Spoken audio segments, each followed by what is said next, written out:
आज हम लोग लूसेंट सामान्य ज्ञान के बौद्ध धर्म के दूसरे पार्ट को देखेंगे। पहले पार्ट में हमने आप सबको बौद्ध धर्म से संबंधित विषय को इतना पढ़ाया था, बौद्ध धर्म से शुरू किए थे और इस पॉइंट तक पढ़ा दिए हैं। आज हम लोग पढ़ेंगे दूसरे पॉइंट को, पेज नंबर 8, लूसेंट सामान्य ज्ञान। चलिए, बुद्ध ने अपने उपदेश जनसाधारण की भाषा पाली में दिए। बुद्ध अपना उपदेश किस भाषा में दिए थे? तो पाली में दिए थे।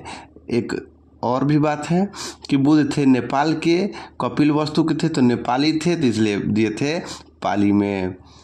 ठीक, बुद्ध ने अपने उपदेश कौशल, वैशाली, कौशाम्बी व अन्य राज्यों में दिए। सर्वाधिक उपदेश कौशल देश की राजधानी श्रावस्ती में दिए। अगला पॉइंट है, इनके प्रमुख अनुयायी शासक थे बिंबिसार, प्रसेनजित व उदयन।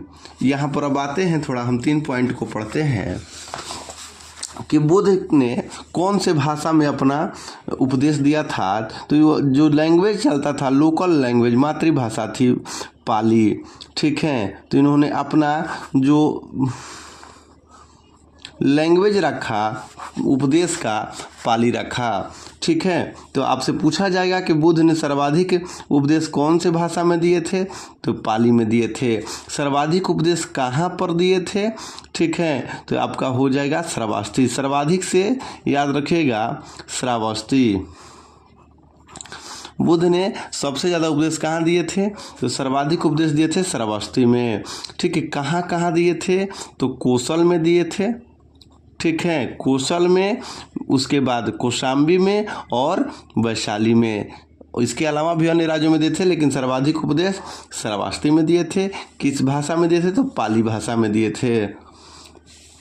इनके कौन कौन अनुयायी शासक थे? तो एक थे बिंबिसार, देखिए लिखा, एक है बिंबिसार, प्रसेनजित और उदयन, इनके अनुयायी शासक थे। बुद्ध का मृत्यु 80 वर्ष की अवस्था में हो गया था।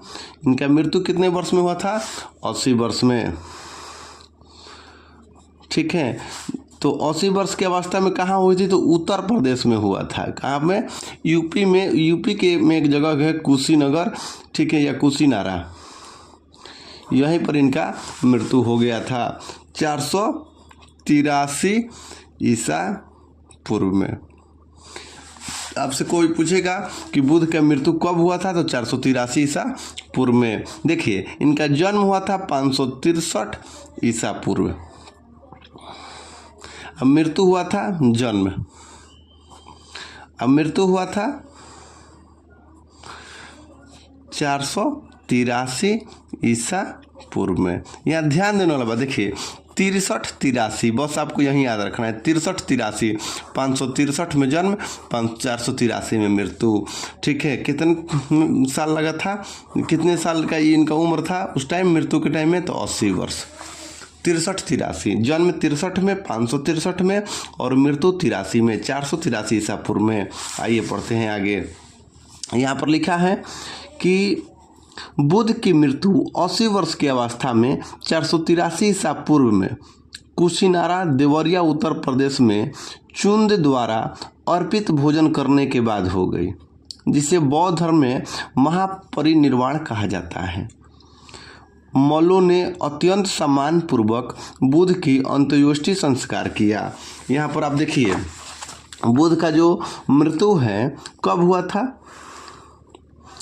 मृत्यु हुआ था बुद्ध का 483 ईसा पूर्व। आपको जन्म बता दी है, जन्म कब हुआ था? तो 563 ईसा पूर्व में। जन्म 563 में, मृत्यु 483 में, सॉरी दोस्तों, 483 ईसा पूर्व। अब यहाँ पर आप देखिए, इनका मृत्यु कहाँ हुआ था? तो कुशीनारा में हुआ था। कहाँ पर हुआ था? कुशीनारा में, जो उत्तर प्रदेश के देवरिया जिला में है। और इनके मृत्यु की जो घटना है बौद्ध धर्म में कहा जाता है महापरिनिर्वाण। ठीक है, क्या कहा जाता है? महापरिनिर्वाण। ठीक है, याद रखना है, निर्वाण मतलब मृत्यु प्राप्त होना, महापरिनिर्वाण मृत्यु का ये घटना को क्या कहा जाता है? महापरिनिर्वाण। देखिए 2-3 शब्द हैं जो हम लोग पहले भी पढ़े हैं। एक था घर छोड़ने की घटना, घर छोड़ने की घटना को क्या कहा जाता है? दूसरा था ज्ञान प्राप्ति को क्या कहा गया, ठीक है, और तीसरा था कि प्रथम उपदेश को क्या कहा गया, ठीक है, और चौथा था आपका कि क्या बोलते हैं मृत्यु को, मृत्यु को क्या कहा गया। देखिए पीछे आपका लिखा होगा,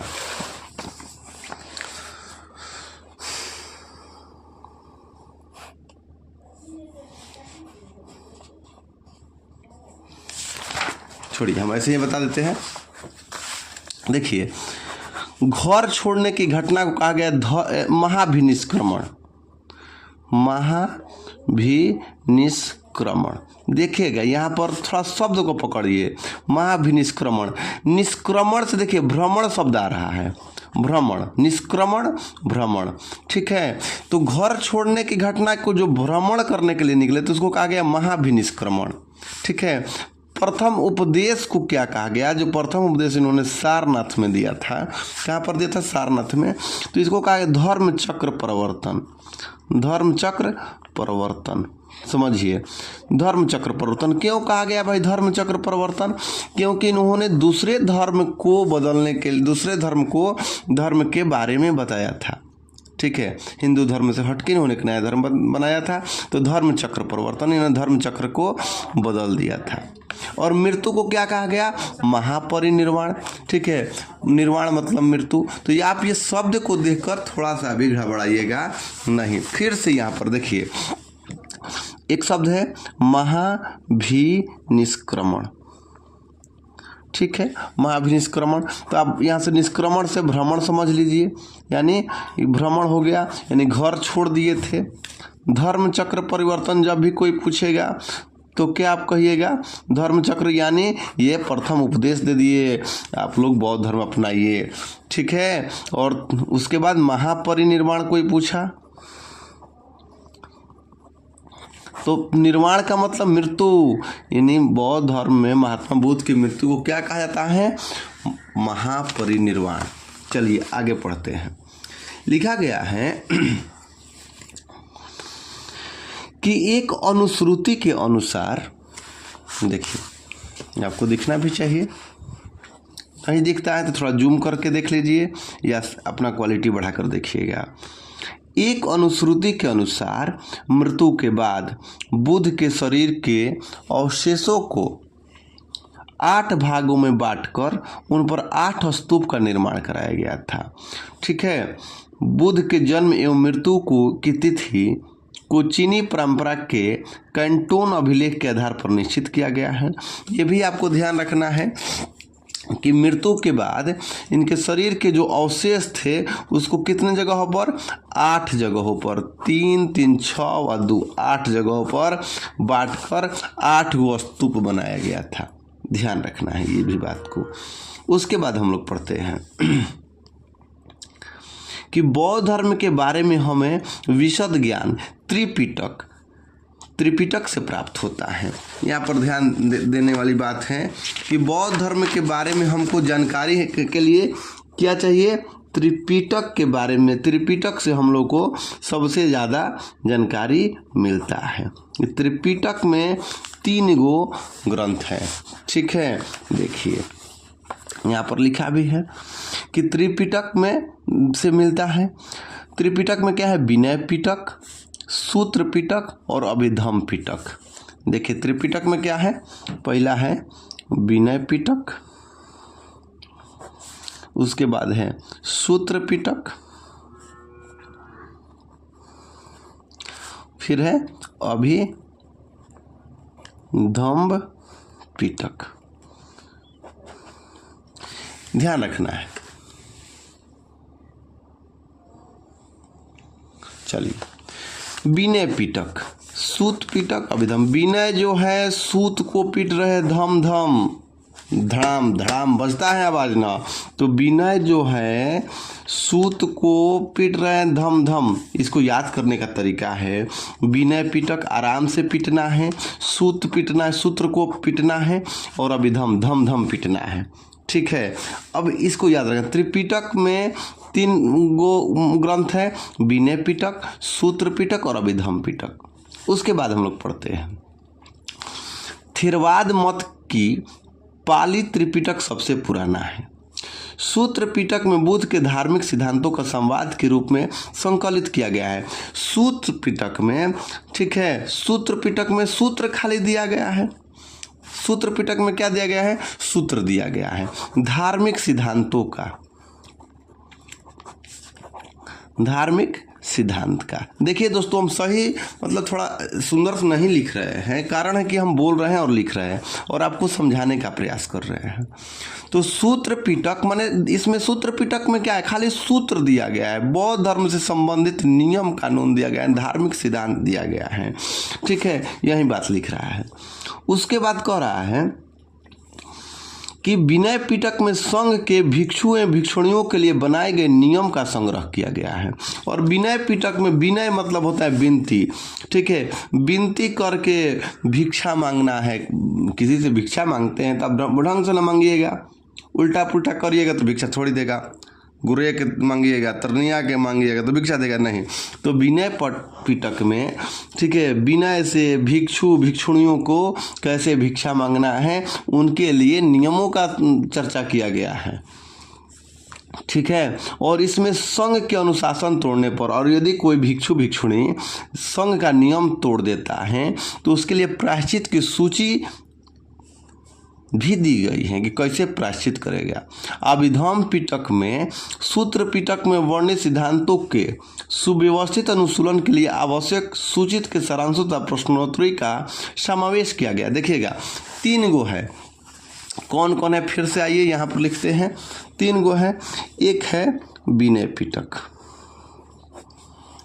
विनय पिटक। बौद्ध धर्म में त्रिपिटक है, 3 गो है। 3 गो का त्रिपिटक में कौन कौन है? विनय पिटक। तो विनय पिटक में क्या है? विनय से भिक्षु भिक्षुणियों को भिक्षा मांगने के नियम कानून बनाए गए हैं। यदि कोई भिक्षु भिक्षुणी गलती करता है, ठीक है, तो उसके लिए क्या किया गया है कि उसके प्रायश्चित के लिए भी नियम बनाए गए हैं।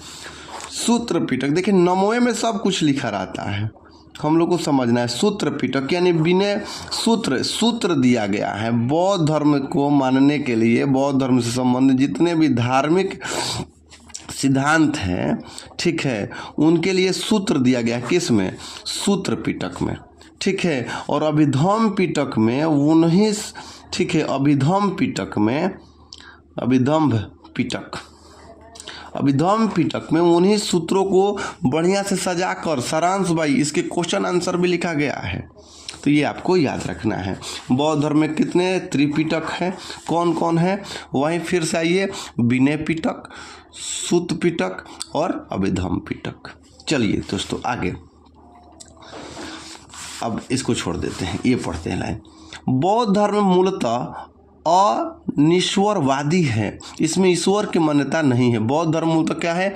अनिश्वरवादी है, ठीक है। इसमें आत्मा की परिकल्पना भी नहीं है। आपसे पूछेगा कि ये आत्मा को भी नहीं मानता है। बौद्ध धर्म ईश्वर में विश्वास नहीं करता है। बौद्ध धर्म में पुनर्जन्म की मान्यता है, लेकिन बौद्ध धर्म क्या कहता है कि पुनर्जन्म होता है। तृष्णा को क्षीण हो जाने की अवस्था को ही बुद्ध ने निर्वाण कहा है। बुद्ध क्या बोले? निर्वाण क्या है? जो तृष्णा की क्षीण हो जाना। तृष्णा यदि आपकी खत्म हो जाती है, प्यास खत्म हो जाता है, तो उसको निर्वाण कहा जाता है। विश्व दुखों से भरा है का सिद्धांत बुद्ध ने उपनिषद से लिया। विश्व जो है दुखों से भरा है का सिद्धांत बुद्ध कहाँ से लिए है? हिंदू धर्म के, ठीक है, उपनिषदों से लिए हैं। बुद्ध के अनुयायी 2 भागों में विभाजित थे, एक थे भिक्षुक और दूसरा थे उपासक। जो अनुयायी हैं बौद्ध धर्म के, ठीक है, 2 तरह के थे। एक थे भिक्षुक,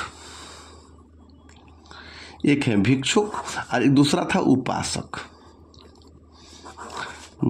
ठीक है। जैसे हम लोग के भी हिंदू धर्म में क्या है भाई, एक है संत, साधु संत, और दूसरा गृहस्थ होता है। सेम उसी तरह से इसमें एक भिक्षुक थे जो संन्यास ग्रहण कर लेते थे। देखिए लिखा है कि भिक्षुक कौन थे भाई, तो बौद्ध धर्म के प्रचार के लिए जिन्होंने संन्यास ग्रहण किया उन्हें भिक्षुक कहा गया। ठीक है, बौद्ध धर्म के प्रचार करने के लिए जिन्होंने संन्यास ग्रहण कर लिया है, ठीक है, उनको क्या कहते हैं हम लोग, भिक्षुक कहते हैं। और उपासक किसको कहते हैं, जो गृहस्थ जीवन व्यतीत करते हुए, उपासक कौन था, जो गृहस्थ जीवन व्यतीत करते हुए बौद्ध धर्म अपनाने वाले को उपासक कहा जाता है। आज भी है जो साधु संत हैं वो भिक्षुक के रूप में रहते हैं कि नहीं रहते हैं। तो जो बौद्ध धर्म के प्रचार के लिए संन्यास ग्रहण कर लिया है उसको भिक्षुक कहा जाता है, और जो घर पर रहते हुए, ठीक है, बौद्ध धर्म को अपना लिया उसको उपासक कहा जाता है। और ये भी था कि बौद्ध धर्म में शामिल होने के लिए न्यूनतम आयु भी था। कितना आयु था, 15 वर्ष। बौद्ध धर्म में शामिल होने के लिए देखिए लिखा है यहाँ पर कि बौद्ध संघ में सम्मिलित होने के लिए न्यूनतम आयु 15 वर्ष थी। ठीक है, उसके बाद लिखा है कि बौद्ध संघ में प्रविष्ट होने को उपसंपदा कहा जाता है। बौद्ध धर्म में जो शामिल हो गया उसको उपसंपदा कहा जाता था। बौद्ध धर्म के त्रिरत्न हैं बुद्ध, धम्म एवं संघ। ठीक है, अब देखिए बुद्ध धर्म के त्रिरत्न भी हैं, त्रिरत्न, ठीक है, बुद्ध धर्म के त्रिरत्न हैं कौन कौन, बुद्ध, धम्म और संघ। ठीक है, बुद्ध, धम्म और संघ। देखिए बुद्ध, धम्म और संघ। चलिए दोस्तों आज के लिए इतना ही। अगले चैप्टर में हम पढ़ाएंगे बौद्ध सभाएं, और बौद्ध धर्म 2 भागों में बटा था, ये सब आगे अगले पार्ट में। चलिए धन्यवाद।